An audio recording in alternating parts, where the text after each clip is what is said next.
Welcome to the podcast, Entrepreneurs Share Secrets with Sandra Mausman. And today I have a guest, Bryan Clayton from the GreenPal. Welcome. Sandra, it's great to be with you. Thanks for having me on. Thank you. So what's your business? What do you do? So I am co-founder of a company called GreenPal, and GreenPal is an online mobile app marketplace that works like Uber does, but for lawn mowing services. So if you have a home, you rent a home, you have a yard outside, the grass grows, somebody has to mow it. Rather than calling around on a Google search or on Facebook or something, you can just download GreenPal. You pop your address in, you get multiple quotes from lawn mowing services nearby you, and you hire one right through the app. Mm-hmm, mm-hmm. And Yeah. GreenPal has been around for about 10 years and around 300,000 people using it every week for lawn mowing. Mm-hmm. How did it started? How the idea started with GreenPal? So I think when you are starting a new company from scratch, you're trying to invent something brand new. Authenticity can be your competitive advantage. And so for us, that's about the only thing we had going for us when we started GreenPal. My first company was a landscaping business. I started mowing grass in high school when I was just a kid and stuck with my little lawn mowing business for 15 years and grew it up into a big company. Eventually, that lawn mowing business grew to about 150 employees. And then it was purchased by a big national company in the United States that operates in that industry. And so after I sold that business, I needed another mission. I needed another project because I learned about myself that I'm wired to want to be a part of some kind of project. And so I started thinking about ideas. And at the time, this was 10, 11 years ago, Uber was just getting like really popular and getting ubiquitous. And I thought, well, somebody's going to make an app that works like this thing does, but for this industry that I know. And so the idea came from seeing what Uber did and my experience in the industry. I Mm-hmm. had no idea how to build an app. I had no idea how to build a marketplace. I had never done any of those things before. About the only thing we got right was the idea. Mm-hmm. Mm-hmm. So when you started this kind of type of service where you connect customers with the lawn professionals, you were the first person in the like in states who did it, like in the world who did this idea. Yeah, so at the time there might have been a couple of other startups that were looking at a similar type of thing that maybe Mm-hmm. did more than just lawn mowing. There was one that kind of did everything outside of the home, and then there might have been one other one that also did lawn mowing, but in a different way, Mm-hmm. where they managed. They were the lawn mowing service, and they subcontracted the lawn cutting services. But nothing really specifically built like what we did then or now. We Mm-hmm. kind of took a different approach on it, Mm-hmm. and that might be one reason why we lasted. There was a lot of Uber for X ideas that came about in 2013, 14, 15, 16. Mm-hmm. Off the success of Uber, there was Uber for laundry service, Uber for home cleaning, Uber for valet parking, and pretty much all of them went out of business. Mm-hmm. But ours lasted, I think, because we approached it with my experience as a contractor and built something that contractors loved. We started with that first, and Mm-hmm. then solved every problem from that point forward. So how your experience as a contractor helped you to build this business? Yeah, so it's really hard or maybe even impossible to innovate in something that you don't have the first world experience about, because you don't really know what problems you're solving. You don't really know how you're improving the lives of the people that use your service. And so for me, spending 15 years as a landscaping contractor, I knew all the things that made running that kind of business difficult. And I knew that a technology platform could solve those problems kind of on the fly, so to speak, and make their life better. And because I knew what they needed. And so that was tremendous. That was a tremendous help in the early days. And so everything from the lawn guy is the last person to get paid in the stack of household bills. And so a lot of lawn mowing services, their biggest problem is cash flow. They have 30, 60, 90 days of accounts receivable just sitting out there. And a lot of that they don't even get paid for. And then also keeping up and billing your customers for the work you did is a headache because you're out mowing yards all day. You don't really want to do bookkeeping all night. And so starting with just those two pain points and solving them, how do we keep everything on track on a rolling basis every day and help these pros get paid on a rolling basis and not have to worry about accounts receivable? Mm-hmm. We started with those two things and then solved them and then built out other features and tools from there. But that was the two main points of value proposition in the early days. In my first person kind of experience and the scars around running a lawn mowing business for 15 years, I knew that was a great place to start. Mm-hmm, mm-hmm. So you started with, so let's get like from the first year. So you decided you want to do the lawn business, and you decided to do only to cut the lawn, not to do any other services. Yes, this is what your initial idea was. That's correct. And just getting that to work predictably and consistently for one service and in one city took us 3 years. And so making it to where a consumer, a homeowner could come onto the app or the platform, list their property, get competitive quotes, hire somebody, and then they actually show up on the day they're supposed to and do a good job took us 3 years to figure that out. And so I think what holds up a lot of founders is they try to do too many things at once, and they try to boil the ocean, and they try to be good at too many things in too many places, and they don't get any real traction. And so we knew that if we can't make it work for this one service and in this one town, there's no reason to do anything else. And so it took a long time, but we started building all the workflows and all of the systems and all of the accountability and all of the incentives and figuring out the psychology of users, because buyers and sellers in pretty much any marketplace don't want the same things. Most of the time they're at odds. Mm-hmm. And so figuring out how you strike that balance between buyers' wants and sellers' needs. Mm-hmm. And it took a long time, but then once we nailed that, we then expanded it into other geographies in the United States and also other services that go along with lawn mowing. Mm-hmm. So in these first 3 years, so what kind of mistakes you did? Like what didn't work, what you thought it will work, maybe didn't work really? Yeah, the first big mistake we made was an internal kind of team thing. Mm-hmm. I thought that we would be able to outsource all of the tech. I thought that because I had never built a website, I had never coded anything in my life. I couldn't read code or anything, and my two co-founders could not either. Ideally, Paul Graham says you should get a hacker and a hustler, and these two kind of forces join, and it's like magic can happen. Well, we had 3 hustlers, and so none of us knew how to build software, and so we thought, well, we'll outsource the software development, and we'll do the customer research and the customer service and the marketing.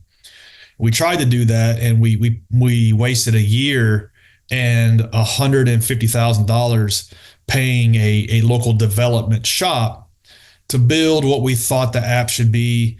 And it was just dead on arrival. It just didn't have the features it needed. It was hard to use. It wasn't well designed. And we quickly learned that we're not going to be able to change order our way to success. There was just too many things wrong with it. And for us to go back to the shop, say, okay, give us a quote to change this thing about this thing. And then like, okay, I guess it'll be done in a month. It would take 100 years. And so we really realized really early that if we're going to be in the technology business, we're going to have to learn how to execute a tech in-house. And so that was a hard realization because none of us knew how to do any of this stuff. And we already tried to delegate it, and it basically almost tanked the idea. And so we had to teach ourselves to build software. And so I went to YouTube University, like poured over every online tutorial I could for 9-10 hours a day, and then practiced that stuff. And then my co-founder went to a software boot camp. And for 9 months, he spent like his last $10,000 on a credit card to pay the tuition for it. And over the course of about a year, we were able to teach ourselves just enough to be dangerous to rebuild the whole thing from scratch. And at least now we had something that we could iterate on top of, that we were in control of, and that also we had the acumen to be able to build out a team around us of other software engineers. Mm-hmm. And it wasn't until we did that and like swallowed that pill that we were able to even be in the game. Hmm. We wasted a year and almost all of our money trying to do everything but learn how to code. So that was the main mistake we made, was delegating too early. And then beyond that, so then we did all that and we thought, ooh, that was really hard. Glad that's done. That's the hard part. And then we realized, no, that was the easy part. The hard part is actually building the damn thing in such a manner that people will want to use it, and solving people's problems and figuring out how to build something that people will come back to and will get value from. And that took another 2, 3 years to figure out. And so we just made little incremental progress and didn't give up. Hmm. And you told in the beginning, but you had a website for 2 years, and after you did the app, you created the app.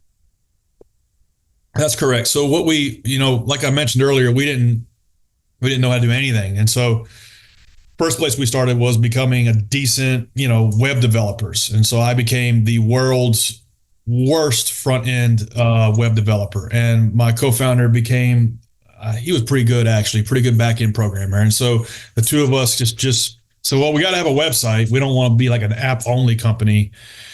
So we started with the website and built it all out. And every day, if we had 100 people using it, 50 of them would ask us every day, where's the mobile app? And we didn't know how to build a mobile app. And so we thought, well, mobile app's coming, but it works great in the mobile browser.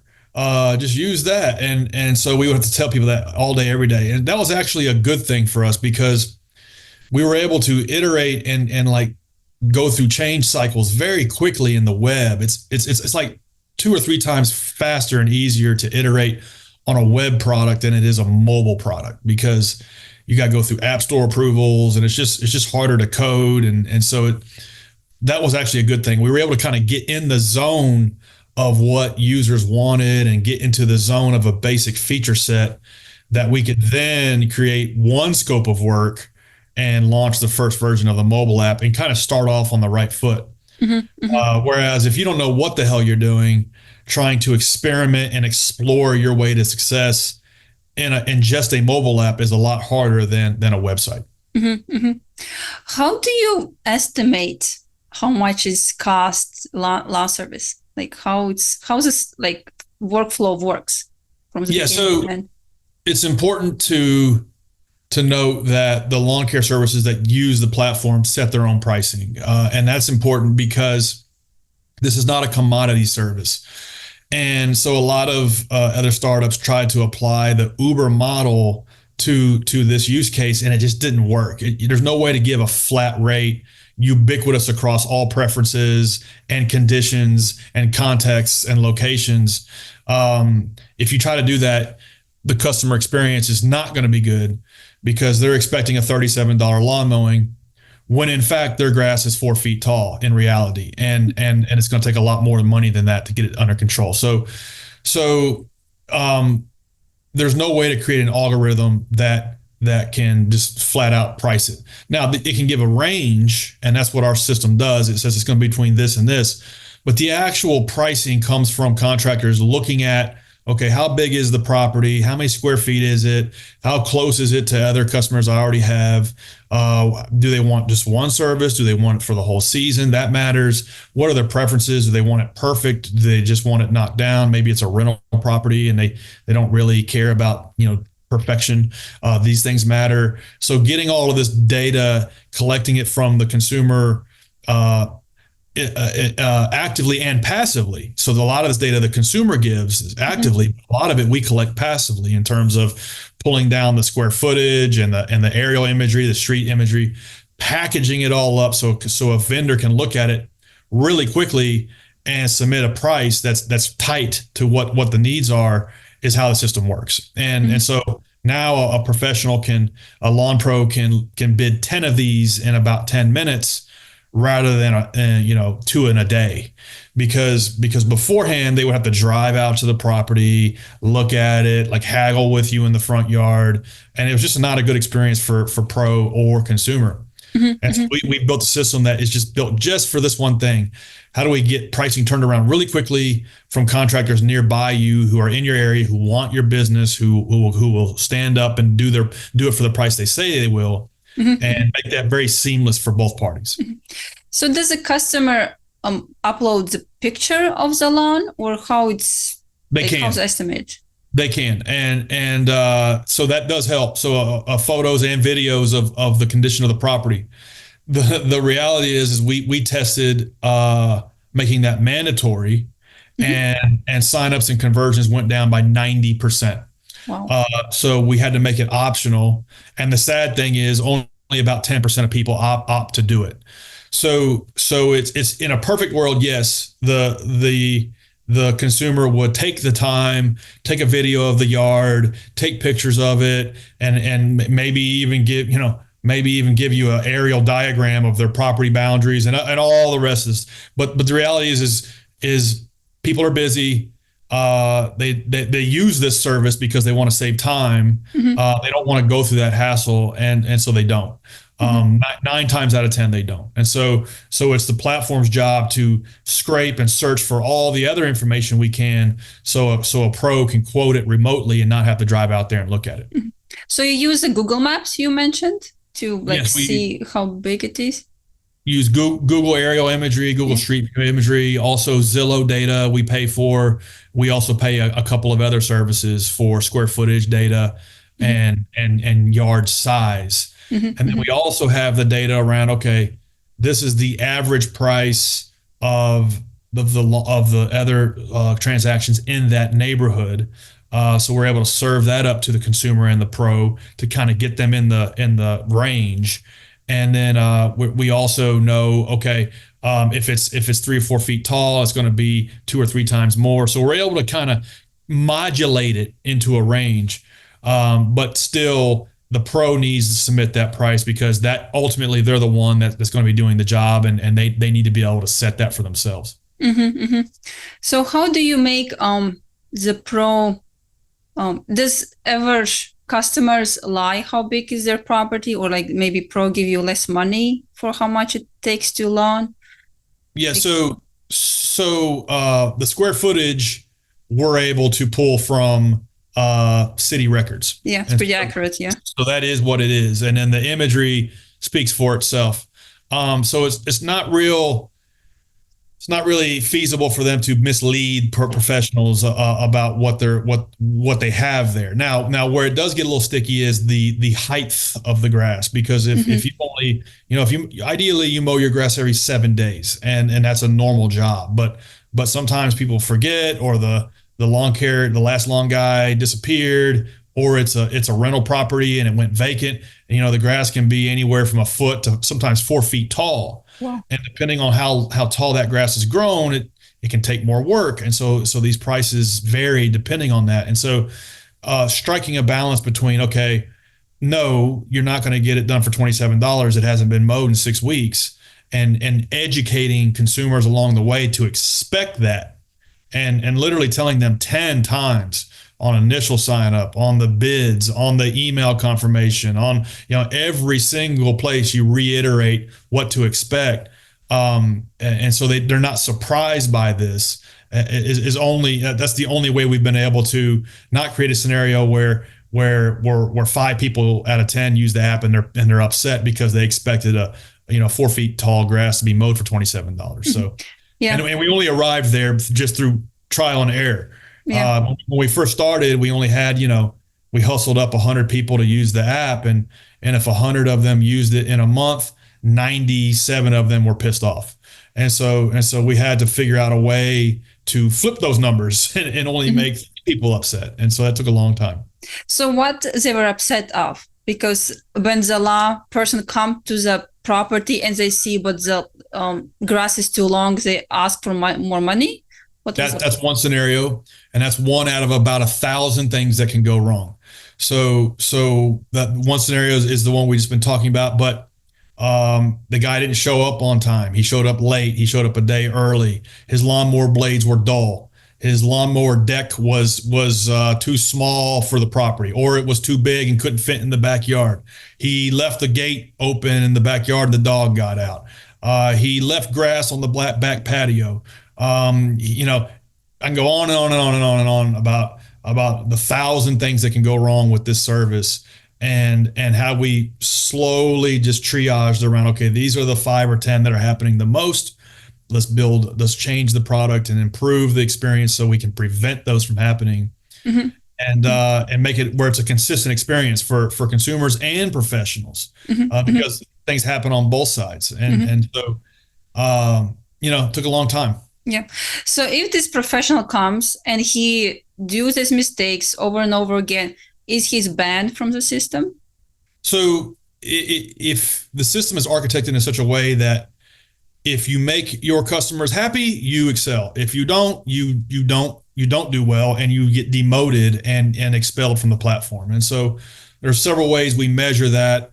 The first is the obvious one of a 1 to 5 star rating. Everybody's used to that by now. If you don't keep a certain rating, you stop getting bid opportunities, and if that rating goes too low, you lose access to the platform.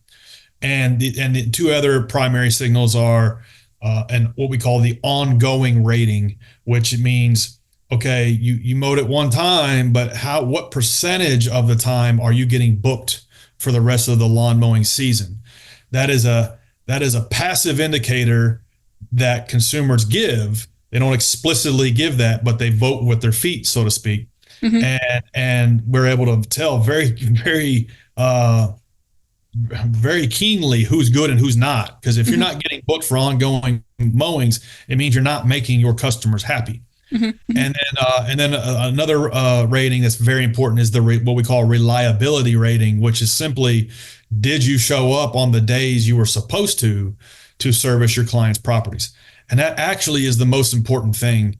Is just getting the job done on the day it's supposed to be done is one of the hardest parts about this. Mm-hmm. And that's one of the main points of value proposition for consumers. Mm-hmm. When Mm-hmm. we started the business, we thought, okay, consumers are going to want the cheapest lawn mowing price they can get. And because I was coming to the starting block with a contractor's perspective, and as a contractor, you kind of develop this mentality that the only thing consumers want is the cheapest price. And so that's how we started building the system. We thought, okay, we're going to make it competitive bids. We're going to try to drive down the price of lawn mowing. So GreenPal is a cheaper option than just calling somebody out of the phone book. And what we began to learn is that actually, no, the price just needs to be the price. The value proposition is getting the person to show up and actually do the job. That's the hardest part of all of this. And yeah, and that the price just needs to be the price. I mean, it can't be $10 more, but it could actually be $5 more than calling somebody out of Craigslist, so long as they show up on every Friday when they're supposed to. Mm-hmm. And we're 10 years in, and we've had millions of transactions, and we are still working on making that better and better, where we increase the reliability of these professionals are where they're supposed to be on the days they're supposed to be servicing their customers.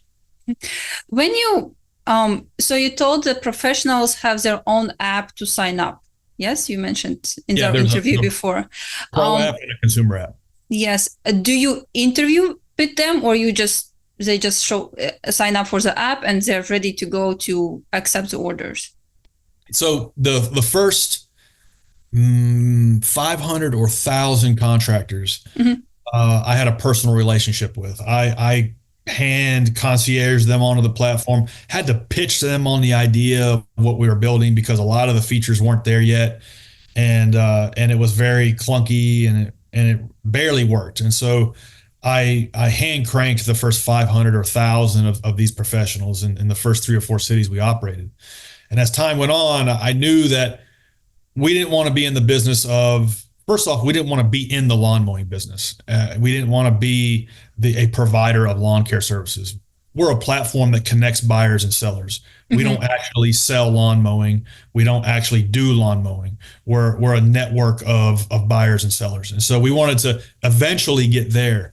But in the early days, it was a lot of hand cranking. It was a lot of kind of like Wizard of Oz behind the curtain, making the magic happen. And so yes, all of the first 1,000 professionals were personally interviewed by me. And then as I did that, I was able to understand, okay, this is how we could create a self-serve system where we don't have to personally like hold everybody's hand and personally figure out who's good and who's not. And over the course of a decade, we've been able to arrive at a system where a professional can onboard themselves. We can quickly check, are they who they say they are they legit, do they have the right equipment, are they in the business, Mm-hmm. and do they have a valid bank account, and just things like that, in a self-serve way, and then quickly score their activity on the platform to figure out, okay, are they up to snuff or are they not? And so there's kind of like an audition period, if you will, Mm-hmm. for a contractor, where they come onto the platform. If they don't make the first 3 customers they get on the platform happy right out of the gate, they're sidelined. Mm-hmm. And so those first 3 to 10 visits are very, very closely monitored by the system.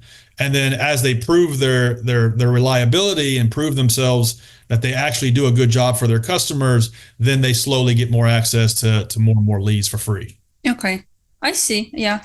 So how do you measure what customers are happy? It's review or what's? Yeah, so those 3 methods I mentioned earlier. So the On time. main Mm-hmm. one is, are they booking ongoing services? Mm-hmm. Are they sticking around? Because if they're not happy. Yeah, sometimes somebody wants just one mowing, and maybe that's 20% of the time. But if you have a home and you have grass and you're hiring a lawn mowing service, 8 times out of 10 you want it for the whole season. Mm-hmm. If they're not coming back and using it, that's a strong indicator they're not happy. Mm-hmm. And then qualitative ratings, where you're rating your experience. The reality is that these rating systems are kind of broken. It's like, I don't give 1-star reviews. I Mm-hmm. just don't review. And Yeah. so I understand that, and so the qualitative review system is one that's nice to have, but it's not the end all be all. You really have to look for more passive signals. Did they use the same contractor over and over again? Or did they not use anybody else ever again? Or did they use the same contractor and add on additional services like shrub pruning, gutter cleaning, pressure washing, things like that these pros also offer. So these passive signals to us are what we look at when we're trying to figure out, are people happy or are they not? Mm-hmm. And all of these passive signals are like coded in your algorithm. Yes. It's taken a long time, but little by little we've layered them on into understanding, okay, we look at what users' behaviors are on the network, and then Mm-hmm. we monitor that and score that and warehouse that so we can look at it and understand it. And it's not, and the other thing that makes it complex is that it's not just one business, it's like 300 businesses, because every single market is its own network. Mm-hmm. So you have to score these things and measure these things and try to improve them on a city by city, really town by town basis. It's Mm-hmm. not something that you can just pull one lever and fix something about the business. You have to really dissect it and fix it at a market by market level. When you started this business, did you know what you have this kind of issues you'll have up? No, it was very much naivete as an asset. I had no idea how challenging it was going to be, but that's a good thing, because if I had known how hard it was going to be, I never would have done it. I never would have in a million years started this. And so that's a good thing. Mm-hmm.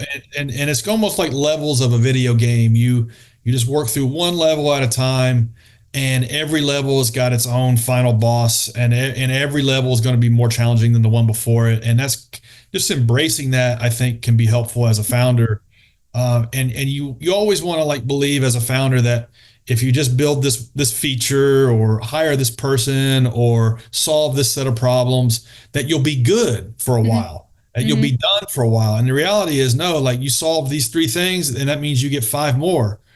And just embracing that and knowing, okay, that is the journey. And that's one of the things that makes it rewarding, because you as the founder evolve alongside that process, and Mm-hmm. you become a new person. So that's Mm-hmm. personally rewarding as you're building this business. Mm-hmm. One question about the customers, no, for the professionals. Why do you think they don't show up on time? Is it just people are not very responsible, or are they just too busy, or like have another jobs or something? Yeah, it's a couple reasons. Nobody teaches any of us how to run a small business. And so that's the first thing. We're Mm-hmm. not taught how to run a business in high school. We're not taught how to run a business even in business school. Mm-hmm. And so for many proprietors in this business, the barriers to entry are pretty low. Yeah. You kind of just need a lawnmower and like a strong back, and maybe a bank account and a tax ID number, and you're in business. And nobody has taught you the first thing about how to run a business, and so you don't know. Most 90% of people approach it as a job.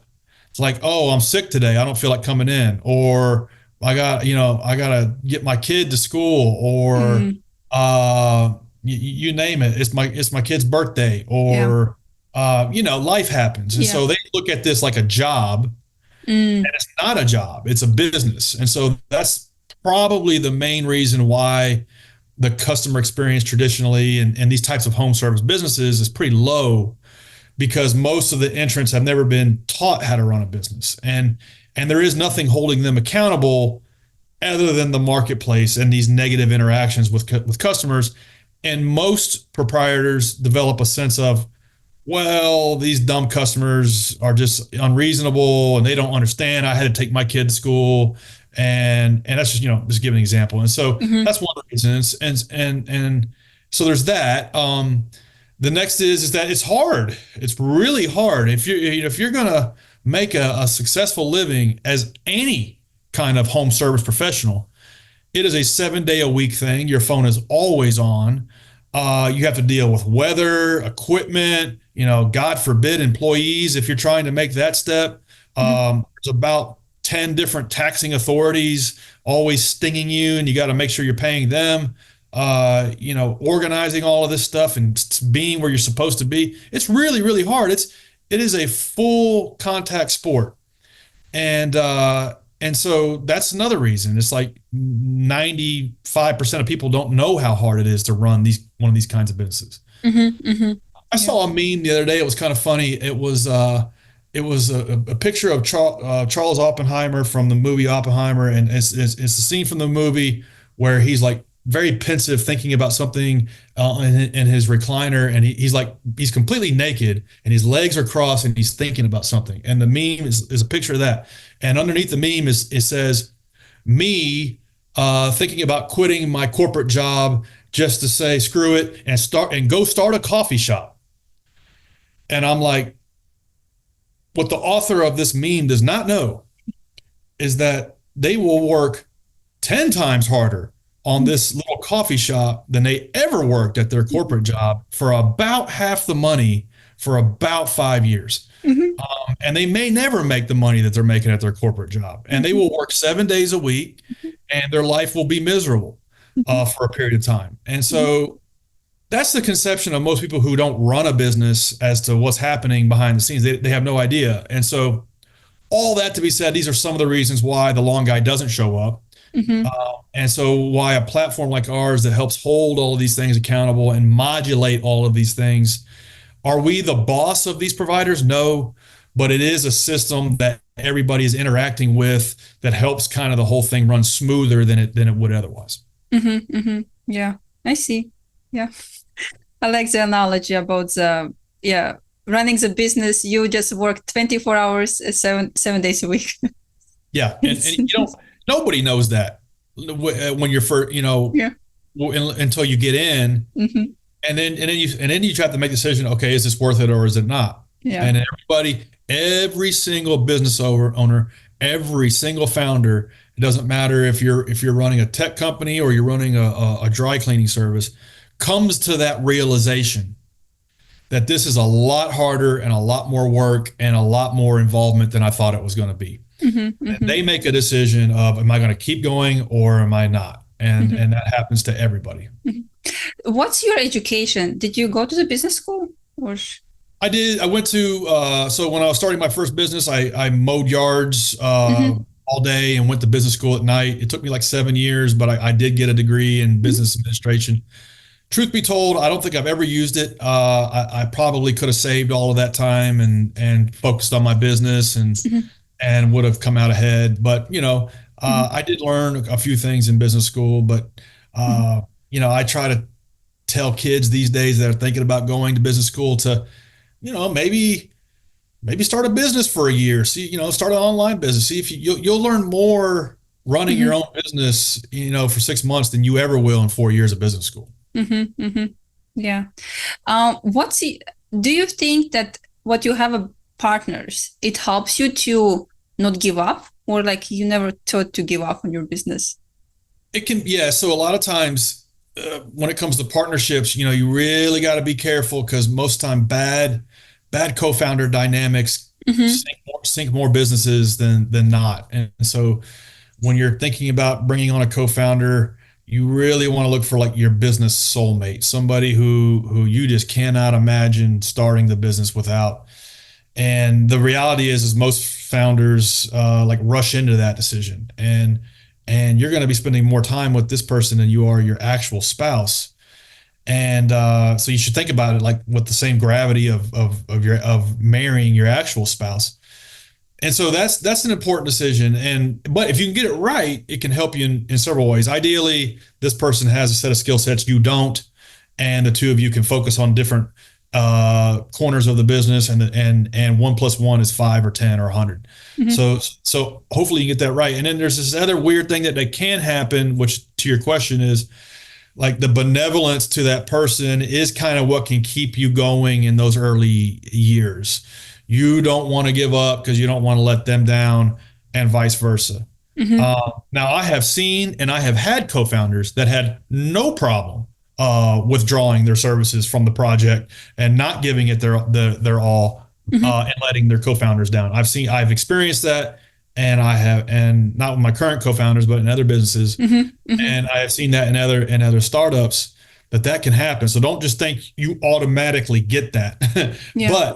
but it can be a byproduct of a good co-founder relationship where it's like the two of you are in the trenches, your back's against the wall, and the only way the only direction is forward, and the only way to win is to be victorious, and if not, you're both screwed. And so Mm-hmm. that can be helpful, and it can help you get through those hard years. Mm-hmm. How did you choose your business partners? I got extremely lucky. I told two friends about this idea when I sold my first company, and they both said, "Hey, I'll quit my job tomorrow, and I will start that with you." They were both looking for something more out of life. They both wanted something more out of life. They were both working a corporate job, and they were making good money, but they knew that they could do more with their life on this earth, and they Mm-hmm. wanted to be part of something bigger than what they were doing. Yeah.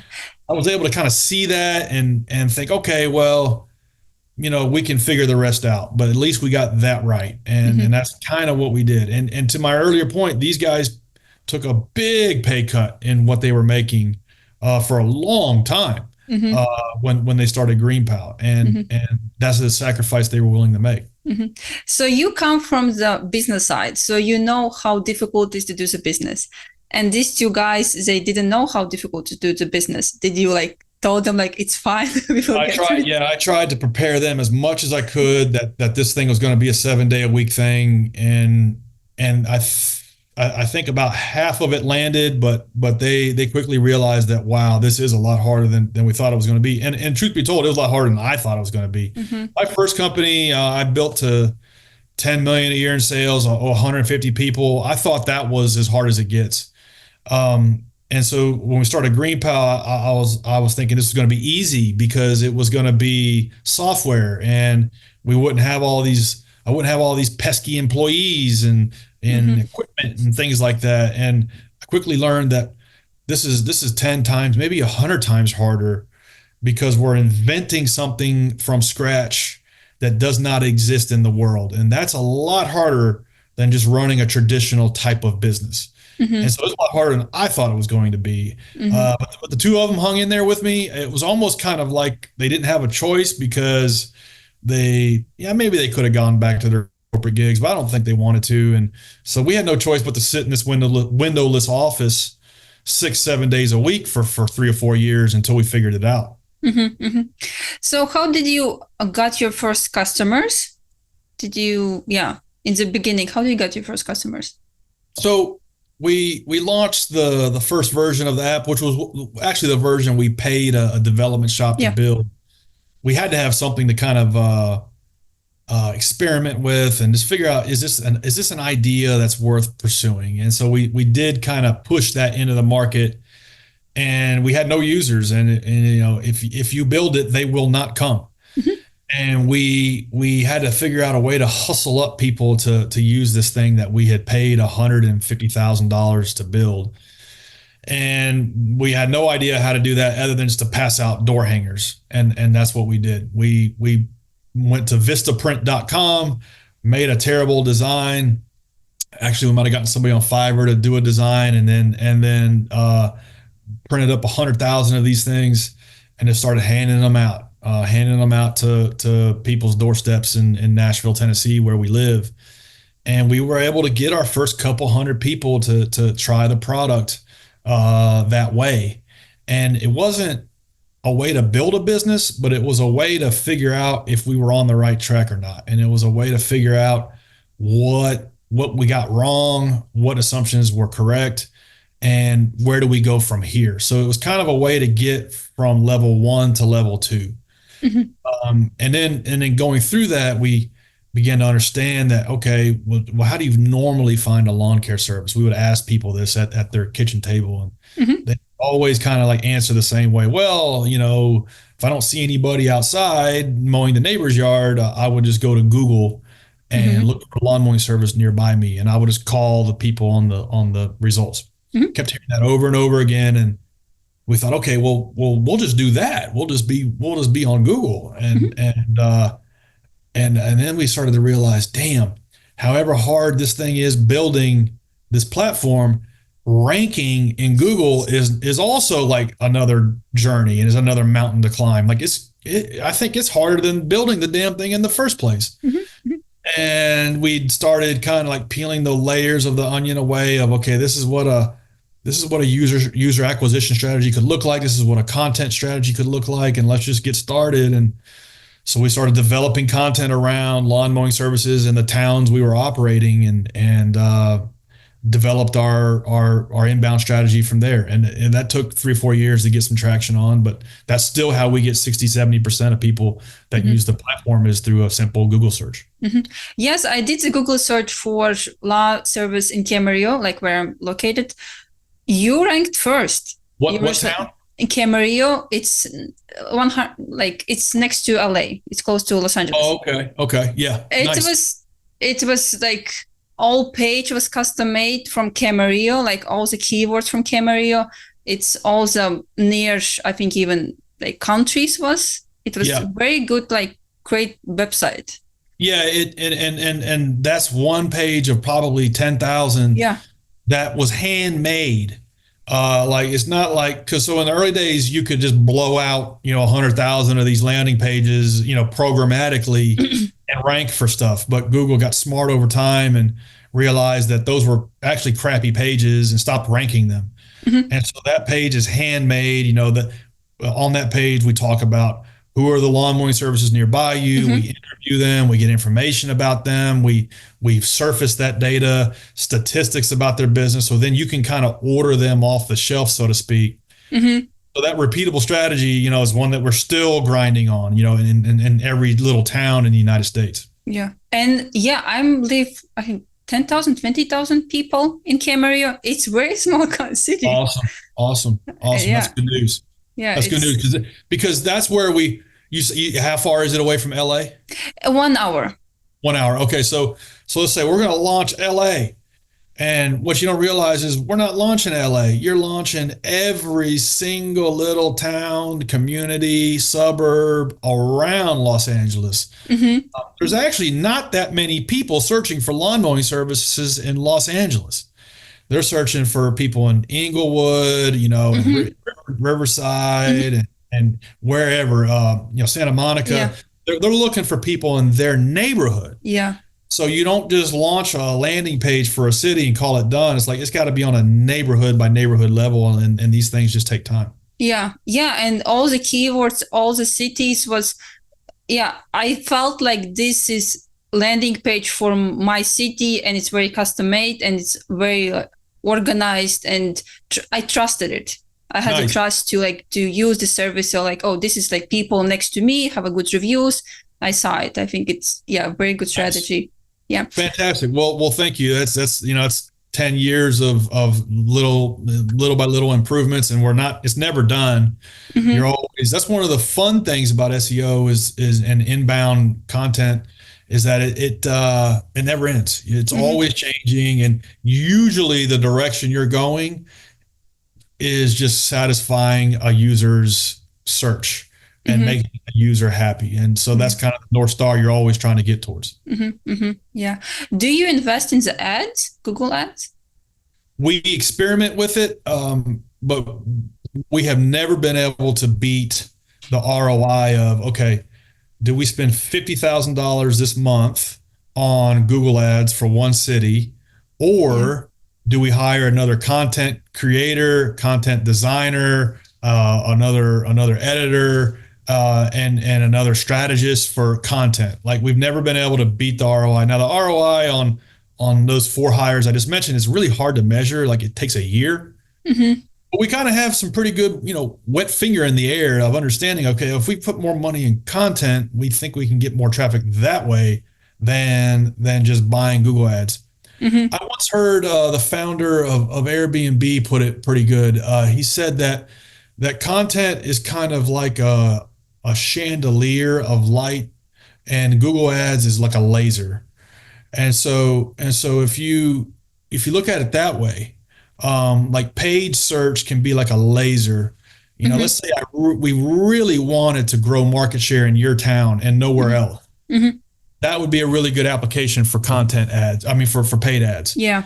But if we're trying to grow the traffic for California, it's going to be impossible to do it with paid ads in such a way that you don't go broke. Mm-hmm. Mm-hmm. What kind of social media strategy you have? Do you have all the Instagram, TikTok, Facebook, YouTube? What do you use? What do you do? We used to be nowhere. We used to think that it was a waste of time. Maybe 5 years ago. Well, quite frankly, we just didn't have time. We were Yeah. focusing on other things, and I think that's important. I think that's important in the early days, is like figure out, okay, where am I getting customers? Mm-hmm. And where, I only have so many hours in a day. Where should I focus? And so for the first 5 or 6 years, that's kind of what my mindset was okay, we don't have time for social. We don't have the budget for it. We have to focus on this other thing. And so that was probably the right move at the right time. Mm-hmm. But then as time went on, we started making a little bit of money so we could grow the team.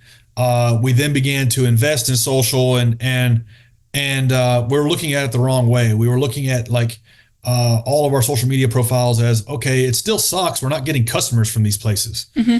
and it's still a waste of time and money. And so that's kind of how I looked at it for another 2 years. And then I like had an epiphany that actually no, you have to have like all of these places robustly populated with really good looking stuff, because more and more that's a check that people look at when they're considering using your service. And so it's like if they Google you, and the first 2 pages of Google is like your LinkedIn, your company LinkedIn, the founder's LinkedIn, all your company Instagram, your TikTok page, your YouTube page. It just gives people a warm and fuzzy feeling that, okay, this is an actual company, it's alive, and that it's prosperous, and that I'm Mm-hmm. not taking a chance by putting my credit card through this system. Mm-hmm. And and and and and if it's a ghost town, if like all of these things look empty and like they haven't been updated since 19 or since 2017, well, then it's like, is this even in business? Mm-hmm. And it could be a great business, but so that's how we look at it today. It's kind of like a middle of the funnel kind of like assist, in terms of getting people through the buying journey. And so yeah, Mm-hmm. we invest quite a bit in it. Mm-hmm. Mm-hmm. So you have a marketing team, or like maybe you hire some marketing team to work to your socials? We don't have very many agencies that we work with. We just haven't had a lot of luck, and so a lot of this stuff is in house. And so we'll have somebody, like that's kind of that's kind of one of the hats I wear. The team is about 40 people. Everybody that's growth related reports directly to me. So everybody that's marketing and growth related reports directly to me. And so that's 6 or 7 different people on content.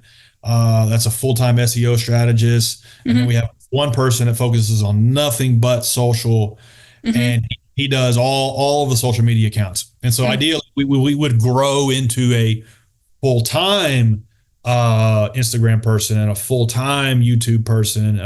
So it's kind of the next step of taking what he does and getting one key person to focus Mm-hmm. on each one of those platforms, because they're all different. And right now, if I had to give us a grade, I'd say we're like a C plus, a B minus on social. Mm-hmm. And ideally, if we get to a point where we had extra budget to throw at that, getting to an A is where we want to be. Mm-hmm. And also it looks good. It's just kind of fun to have that asset out there. Mm-hmm. Yeah, I think it's interesting how you um, grow lawn service on the social media. You just show the reels, how you cut the grass. I know Yeah. people just like to watch it. It's Yeah, like very yeah, yeah. It's a satisfying. funny thing that's happened in the last 3 or 4 years. I've Mm-hmm. even seen some TikTokers that just do these yards for free just to develop the content. Mm-hmm.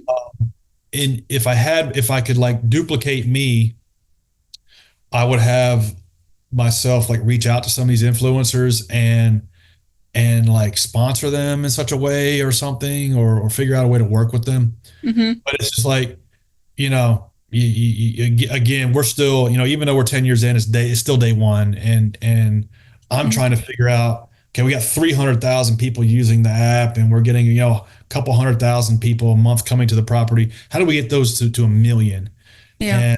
And for us, still like flat out organic search is the best place we can focus right now. Yeah. Yeah. It's every business needs a traffic. You need like somehow need to just see you more. And yeah, I think like if you go to social media, it could be also like, of course, big. Everybody uses social media. Yeah, there's a couple gardening influencers that are just incredible, the amount of traffic they've built in 5 or 10 years, and they have, millions of people coming to their property, and now they're selling products, Mhm. out of their website. So that is a cool thing. Um, Cracking the code on connecting that with lawn mowing services is something that we ultimately we're going to figure out. Yeah, partnership. Yeah. So how many people you have in your team in your company? It's between 40 and 50, depending Yeah.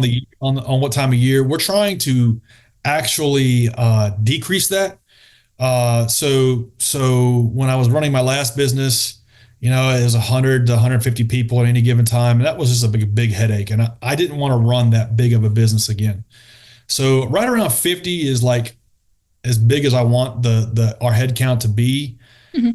And I'm always looking for ways, how do we streamline and reduce that number, Mhm. and get more out of the people that we have, and get them in roles where they're more effective. And now with AI, leveraging AI to just do away with a lot of this busy work. Mhm. We managed to go from like around 12 customer service people down to 3. Mhm. So that was and improve NPS, and so that was a big level up for us, and saved us hundreds of thousands of dollars a year. So we're Mhm. looking for more of that kind of stuff, and reducing the team size. Mhm. And for customer service, the customers who are not very happy, or like some have questions, they just call your customer service usually.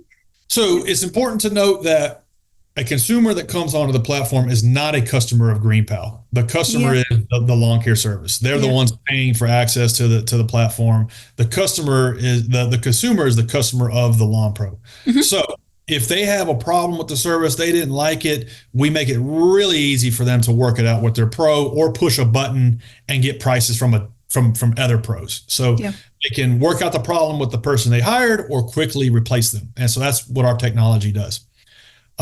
They can call into the 1-800 number, but the answer is always, okay, well, this is how you use your account to hire somebody else, or this is how you use your account to dispute the service, or this is how you use your account to Mm. work it out with the person you use. It's not like, okay, so what did they do? Oh, they mowed over the lilies in the backyard. Okay, well, we'll get them out there to fix that. Yeah. That's not the business we're in. And Yeah. so uh, that's an important distinction. But pros that use the platform, they are our customers. So we help them with everything from, okay, hey, you bid 100 properties last week. You didn't get one. So there's something going on. Okay, your profile looks like crap. Mm-hmm. You're bidding too high, or you don't have proof of completed jobs on your profile. Let's fix this profile up. Your headshot looks like you just got out of jail. Let's try to make that look a little nicer. Mm-hmm. And so coaching them on how to be successful in the lawn mowing business is what we're in the role of doing. I see. Yeah. So tell me about the finances. How much you invested in the beginning of your business? And I know what you didn't have any investors. You did it all by yourself. That's right. So we didn't take any outside capital, and we that was a good thing. That was a lucky move that we made in the early days. We kind of dabbled in the idea of doing it, but it just quickly I started to realize, like, I'm gonna waste all my time trying to get 20 or $30,000 angel investing checks when I could just be building a product. And Mm-hmm. so that's what we did. We invested our own money to get the business going. Around $200,000 of our own money pulled together, but we wasted most of that paying the development shop. So we quickly had to generate revenue to keep the Mm-hmm. lights on. And so we just made, if we made our first month where we had the platform we built, we might have made $3,000. Mm-hmm. And then we try to figure out, okay, how do we grow that to 5? And then how do we grow that to 10? And how do we grow that to 20? And so it took a long time, but little by little, we started making enough money where we could we could pay our bills and then pay ourselves a meager salary, and then start investing and building the team around us with people who could focus on individual tasks. Mm-hmm. Mm-hmm. Mm-hmm. And what's your revenue right now is?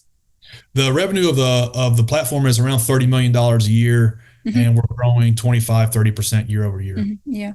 And the revenue also depends from months. Yeah. Like you have seasons and then you don't have seasons. So how do Yeah, you like so work through it? usually the season starts in March and wraps up around November. So there's December, January, February that are pretty slow. We've looked for ways to mitigate that. We just actually built on snow plowing. So Yeah.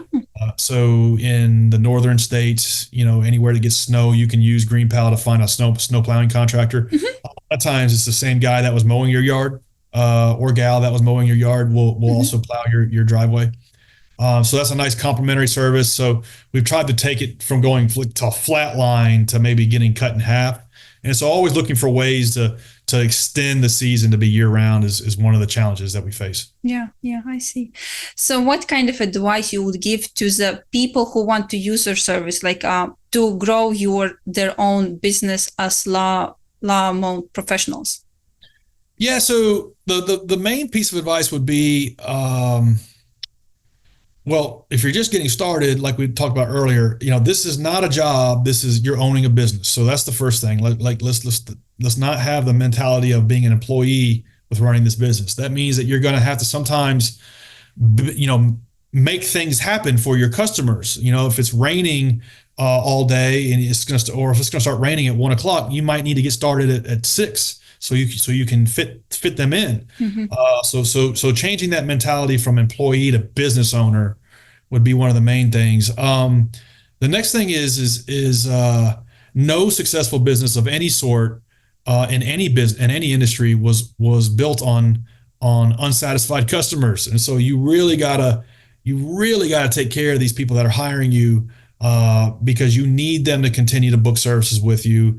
Or else you will not get any traction in this business. And so that's a simple thing that you would think would not have to be said, but a lot of proprietors in this business just want to look at it like transactionally. You hired me for a lawn mowing, that's all you're getting. Mm-hmm. And it's like, well, really, you might want to reach out to them before you show up, manage expectations, do the service, and then reach out to them after you got done and ask if they were happy with your services. Like it's a simple thing. 99% of people aren't doing. If you do that, you will be successful in this business Hmm. and really any business. And so simple things like that, that never get talked about, but nobody does is where I would start. Hmm. Hmm. And for the customers, maybe I know you have a great service. To like, why the customer should use your app? So the first thing is if you want to get this done normally, you would have to do a lot of manual things. You would have to, yeah, you could go to Angie's List or Home Advisor or Thumbtack or Facebook or Yelp, and you'll get a list of names and phone numbers and maybe reviews, but you still have to poll these people. You still have to call them. You still have to Mm. like wrangle them. You still have to like negotiate the pricing. And it's still a very manual process. It's going to take you hours to do. Hmm. So we have spent a decade building a platform that simplifies all that. And so it's really straightforward. You just put your address on and you can do in minutes what takes normally hours and usually get a better price and get it done on the day you want it done. And so Hmm. that's the main reason why consumers should use it. But I'll say this ain't an Uber ride. It's not like they're riding around and with their truck and trailer with $50,000 of equipment waiting on your call, and they're going to come over in 5 minutes. Like Hmm. you need to manage your expectations to understand that this is a business. They got to fit you in a route. They'll be there. They don't know if they're going to be there at 11:15 or 4 o'clock in the afternoon. It'll be sometime that day. Hmm. And so like manage your expectations and set yourself up for success when working with the pro you hire. Hmm. Okay. And the last question will be, any tips for anybody who want to start a business? Um, I guess my main thing I would say is that pick something that you want to spend a decade doing. Don't pick anything you can't see yourself doing it for 10 years. And that really goes for careers and businesses. It's like because it's going to take you 3 years just to figure out what the hell it is you're doing, and it's going to take another 2 years, like a total of 5 years, based on my experience, to get any kind of meaningful direction or traction. And it's going to take 5 years after that to like build something valuable. So don't set off on an endeavor that you can't imagine spending 6, 7 days a week on for the next 10 years. Hmm. And it's not something that's going to take just a year or two. That's a big misconception that I see a lot of new founders get trapped in. Hmm. Yeah, beautiful. Thank you so much, Bryan. My Thank you so much. pleasure. Yeah, Thank you so thank much, you. Sandra. Thank you.